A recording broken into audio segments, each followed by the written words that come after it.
Welcome and welcome back to A Close-Knit Family. It is June 17th, 2018.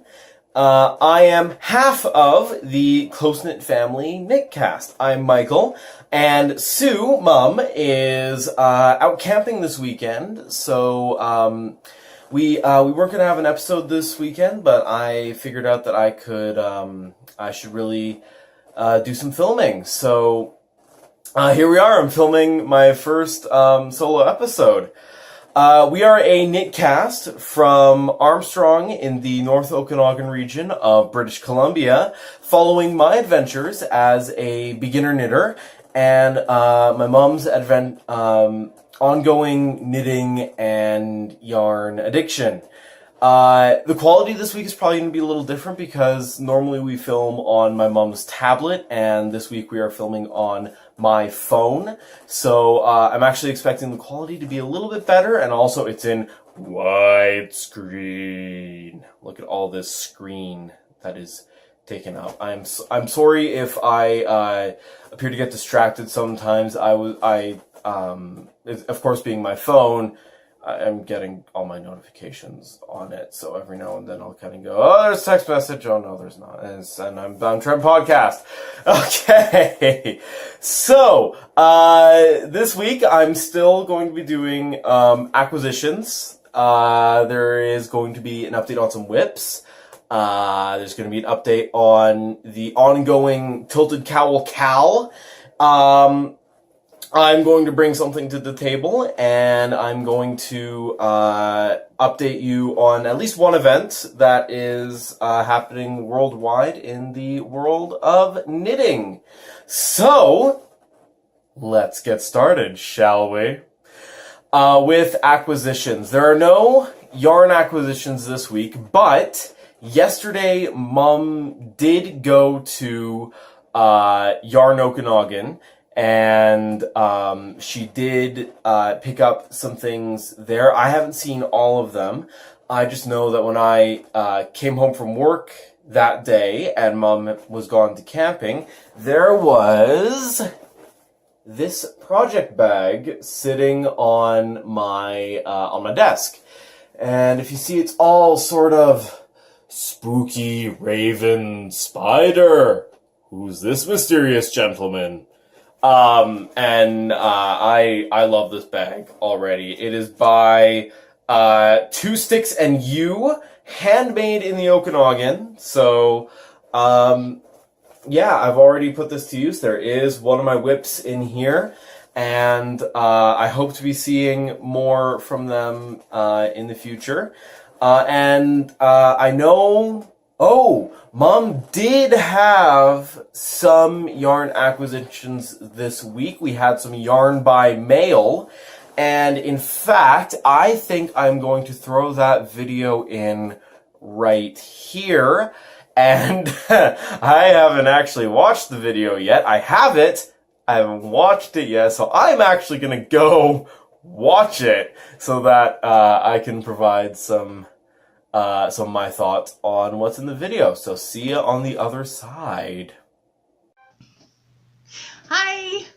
So, I think Mike's doing a show without me right now, which is cool. I'm very proud of him for that. We forgot to tell you last week that I was going camping with my husband and my brother for a week, and because of that, Mike and I wouldn't be recording together this week. So, hi! I don't get to say it this time, so hi! Welcome back, or welcome if you're new. It's nice to meet you, I guess. You know what I mean. Thanks for joining us. My name's Sue. I'm the other half of A Close-Knit Family. I guess this is part of episode 11. So, yay! And my ongoing knitting addiction, yarn. Oh my god, I got more yarn. I did. I couldn't help it. I was watching Midnight Cravings last week doing their podcast, and she showed a set of yarn called BC Orchards. I think it was BC Orchards. Anyway, and she had it in a beautiful shawl. Oh my gosh, check it out because it's gorgeous. But for those of you who have been following for a little while, you know that I've had these BC Place shawls in my head. Not shawls, pardon me, projects that I've been getting going on. And this yarn just fell right into it. And then the other night, I just like, the pattern hit me. And so I've started writing it down and sketching it, and the yarn arrived today, and I'm so happy. So, BC Orchards. Isn't this a beautiful set of yarn? Okay, let's talk about that for a second. This one's called Granny Smith, and the colors are gorgeous. I mean, this is that beautiful green from the skin of a Granny Smith, and then you've got the beautiful flesh. Oh, it's beautiful. Well done, you girls, you. This one is called Bartlett Pear. And again, when you see a Bartlett Pear and it's just got that ripening happening on it, and look how those two go together. They're amazing. Then Freestone Peach. Oh, I can't get over the colors in this. It's absolutely gorgeous. So Bartlett Pear to Freestone Peach. Do you see again how those colors just come together so nicely? Fruit stand. All of these beautiful colors of fruit. Cherries, plums, peaches. So many beautiful things. And again, look how those go. Finally, blackberry. This is looking very, very blue on my screen. It's a much pinker purple than what it's showing up as. And yeah, like this. Where is that color? Yeah, there's this light pinky color in here. Yeah, it's looking very dark and very dark purple. It's a much pinkier purple than that. Anyway, I am so excited to have these. Mike will tell you I've been like stalking the mail lady all week. And I mean, they're just beautiful. So that's my yarn acquisitions. Woohoo! I think I might have to cake them right away and no, I've got too many other things to work with. I won't take them away with me. Okay. The other thing I'm working on right now, I've got started my my Long Beach shawl. I've had a number of false starts with it, but where I'm at right now and what the design and the pattern I have drawn out and stuff is making me quite happy. So I'm just at a starting point with that. So I'm going to be probably working on this a lot while we're on holidays next weekend. I'm towing the trailer. I'm driving the truck and towing the trailer. Yay! While the boys ride their motorcycles. But we're going up into the Rockies. And honestly, I haven't spent a lot of time in the Rockies, which, like, being from BC is just dumb. So that I'm looking forward to that. I think we're going to have fun checking out some glaciers and stuff. Good times. Okay, and I mentioned that I wanted to do Dobby socks. A sock for Dobby. Shoot. Anyway, from the Bakery Bears, from Kay Jones. So I started, there's 3 patterns. I thought there was 4 or 5, but there's 3 patterns. So I'm knitting all 3 at the same time so I can get them done. The first one is a vanilla pattern, which I'm doing obviously with a little variegated yarn. This one is a textured pattern, and I've started the heel flaps on them, so I'm almost finished the heel flaps actually. So the textured pattern, so I did that in a light gray because I thought that would show the pattern the best. And then this is my embarrassment. This is the lace pattern sock, and I totally misread the pattern. Like, I mean, it had there's 2 instructions. And I read them wrong. I'm so embarrassed. I even, like, I sent Kay an email. I'm like, am I missing something? Because she sent back, she's like, you read the pattern wrong. It says this. I was like, oh my God. So anyway, the top half of this where it kind of is doing this spiral is wrong. I think it looks kind of neat myself, but it's not to pattern. And then down here, it is to pattern. Oh, and that's just my fingernail popping through.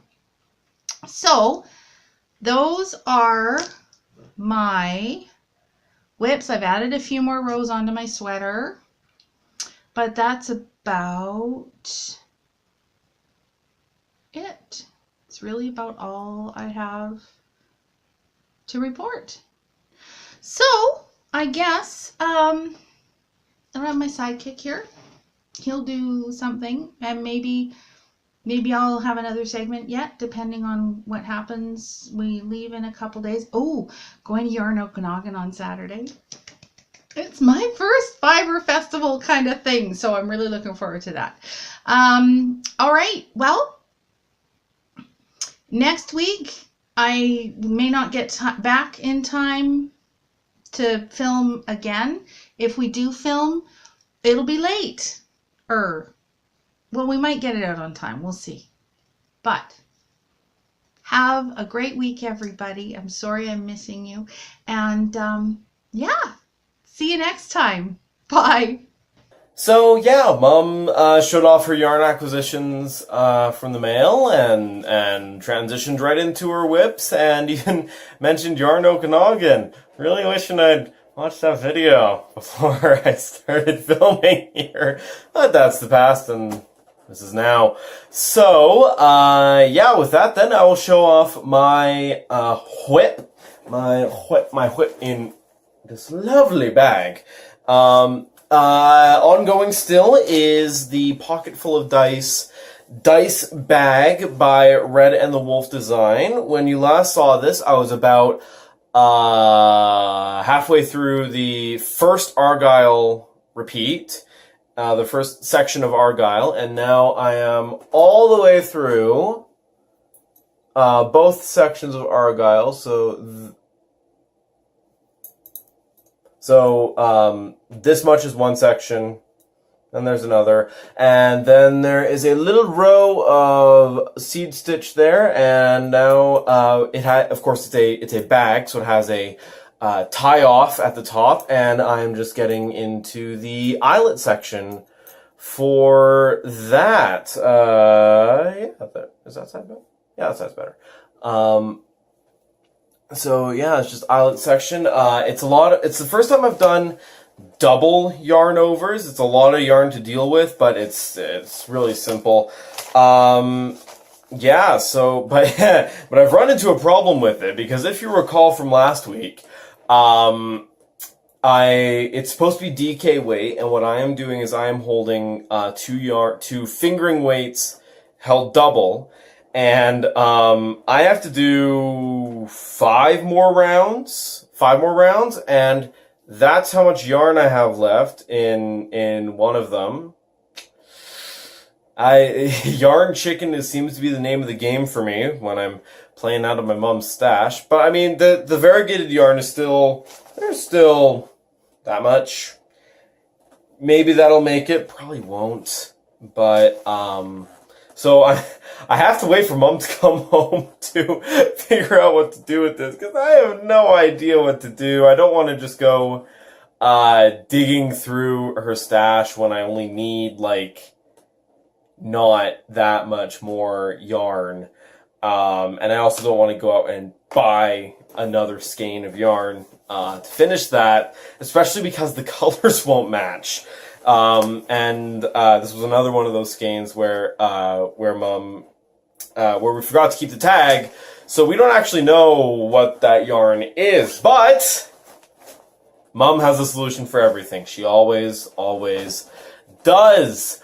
So with that being my only whip this week, you can tell there aren't any foes. So that means, for me at least, that means on to the Tilted Cowl Cal update.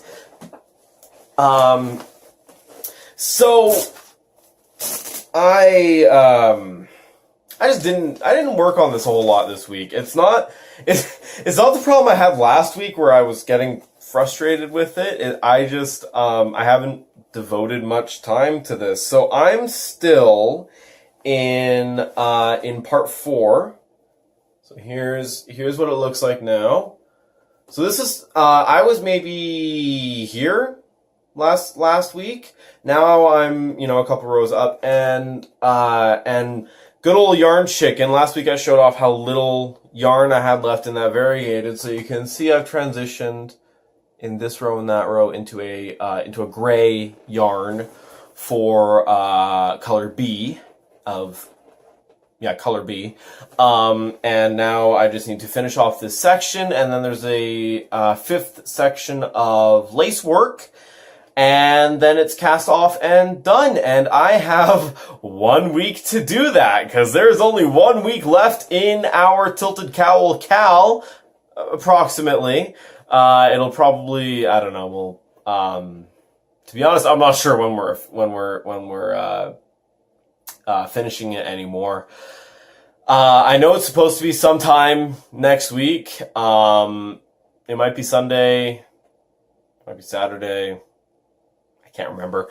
Anyway, but the next update you'll see on that, it will hopefully be finished. And again, I stalled on this one because I was counting my stitches and something has gone amiss. So I need to do a little bit of math, figure out if all that's gone wrong is I dropped my markers and I had to pick them up again.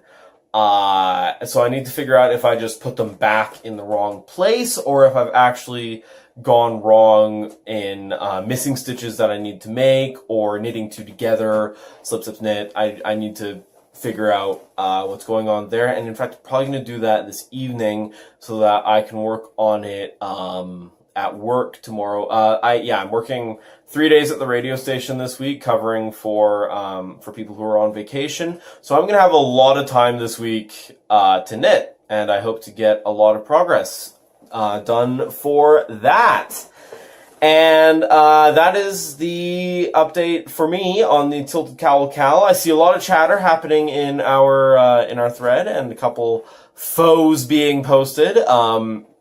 In fact, at Knit Night at Blends this week, I know Brienne was wearing her Tilted Cowl for the Cal, and it was lovely. It was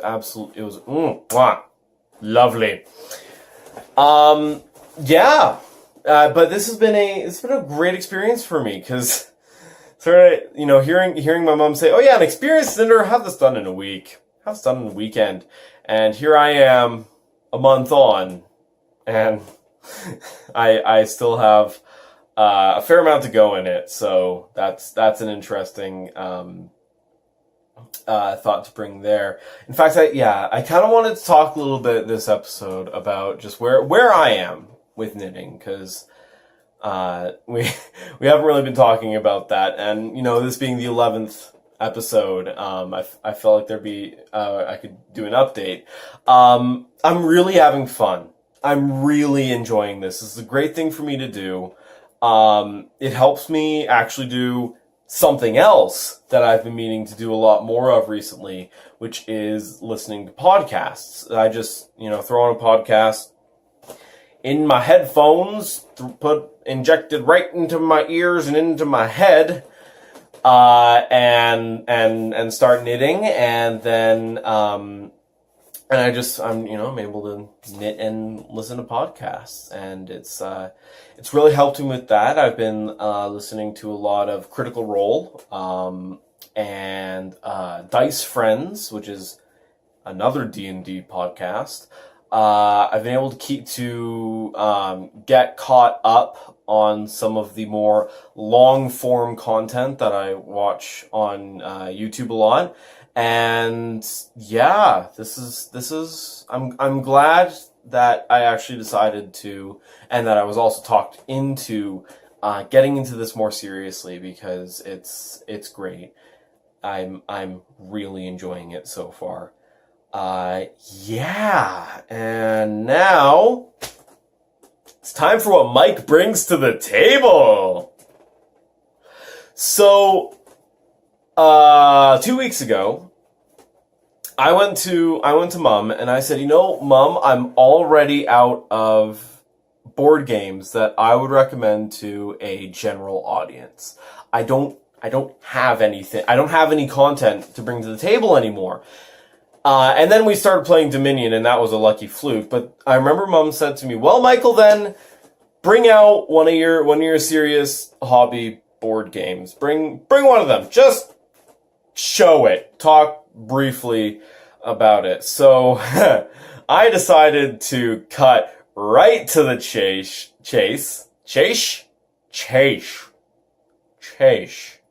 Decided to cut right to the chase. And I wanted to sort of show off what I consider to be the crown jewel of my board gaming collection. It is a game called Gloomhaven. And yes, this box is massive, and it weighs about as much as it looks. Gloomhaven is a role-playing game where you play as adventurers in the city and